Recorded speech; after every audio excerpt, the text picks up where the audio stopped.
Corona পরীক্ষার kit জালিয়াতির অভিযোগ, প্রশিক্ষণহীনদের দিয়ে মেগা কোভিড-19 টেস্টিং ড্রাইভের অভিযোগ। জাতীয় মেডিকেল কমিশনে অভিযোগ জানিয়েছিলেন বিজেপি নেতা অভিজিৎ দাস ববি। সেই অভিযোগের পরই জাতীয় মেডিকেল কাউন্সিলকে তদন্তের নির্দেশ দিল এনএমসি। অভিযুক্ত চিকিৎসকদের বিরুদ্ধে তদন্ত করতে হবে, দোষী প্রমাণিত হলে রেজিস্ট্রেশন বাতিল করতে হবে। করোনা কালে অভিষেক বন্দ্যোপাধ্যায়ের উদ্যোগে চালু হয়েছিল এই কর্মসূচি। 2022 সালের 12 জানুয়ারি ডায়মন্ড হারবার স্বাস্থ্য জেলায় 53,203 জনের র্যাপিড টেস্ট হয়েছিল। 26 জন চিকিৎসককে দিয়ে 53,203 জনের এই টেস্ট হয়। ওই দিন গোটা রাজ্যে হয়েছিল 71,792 জনের র্যাপিড টেস্ট, দাবি করে স্বাস্থ্য ভবন। ন্যাশনাল মেডিকেল কমিশন থেকে একটা ইমেল আসে, যেটা ওয়েস্ট বেঙ্গল ন্যাশনাল মেডিকেল কাউন্সিলকে পাঠানো হয়েছে।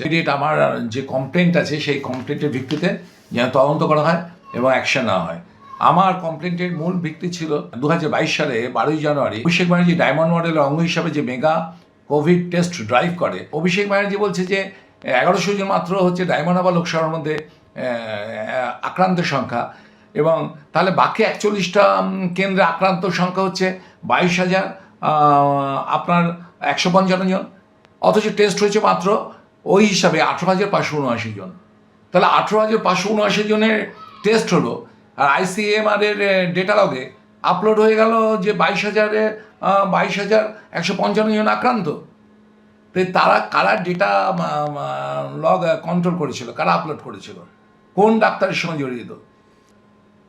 মিলল না সুরাহা। বিদেশ যাওয়ার আর্জি জানিয়ে অভিষেক বন্দ্যোপাধ্যায়ের দায়ের করা মামলা কলকাতা হাইকোর্টেই ফেরত পাঠালো সর্বোচ্চ আদালত। চিকিৎসার জন্য বিদেশ যাওয়ার আবেদন জানিয়ে সুপ্রিম কোর্টের দ্বারস্থ হয়েছিলেন অভিষেক বন্দ্যোপাধ্যায়। তা কলকাতা হাইকোর্টে ফেরত পাঠিয়ে 1 সপ্তাহের মধ্যে হাইকোর্টকে মামলা শুনতে বলল সর্বোচ্চ আদালত।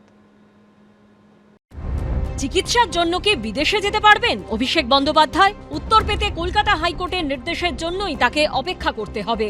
অভিষেক বন্দ্যোপাধ্যায়ের বিদেশ যাবার আর্জি কলকাতা হাইকোর্টে ফেরত পাঠালো সুপ্রিম কোর্ট। চিকিৎসার জন্য বিদেশ যাবার আবেদন জানিয়ে এর আগে কলকাতা হাইকোর্টের দ্বারস্থ হয়েছিলেন অভিষেক বন্দ্যোপাধ্যায়।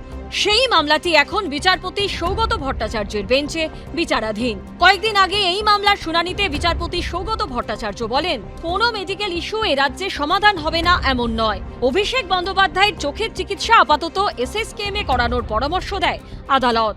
এরপরই সুপ্রিম কোর্টের দ্বারস্থ হন অভিষেক বন্দ্যোপাধ্যায়। সেই আবেদনই এদিন কলকাতা হাইকোর্টে ফেরত পাঠালো সুপ্রিম কোর্ট। এদিন সুপ্রিম কোর্টে অভিষেক বন্দ্যোপাধ্যায়ের আইনজীবী বলেন, চিকিৎসার জন্য অভিষেক বন্দ্যোপাধ্যায়ের বিদেশ যাওয়া প্রয়োজন। তিনি এর আগে একাধিকবার বিদেশে গেছেন। সলিসিটর জেনারেল তুষার মেহতা বলেন, হাইকোর্টে এই মামলার শুনানি চলছে। এই মাসেই এই মামলার শুনানির জন্য তালিকাভুক্ত হয়েছে। আমরা তো বলেছি আয়ুষ্মান ভারত ব্যবস্থা করে দেবো, তার যদি টাকা পয়সার অভাব থাকে। সিস্টেমেরও অভাব নেই। ডায়মন্ড হারবার মডেলে তো ভালো সরকারি হাসপাতাল আছে, একটা বেড শেয়ারও করতে হবে। ওনার জন্য আমি গ্যারান্টি দিচ্ছি, একটা সিঙ্গেল বেড দেবো, ভালো ডাক্তার দেবো, কোনো 2 নম্বরই ওষুধও হবে না। অভিষেক বন্দ্যোপাধ্যায়ের সবাই বলে চোখ তাহলে দেখাক।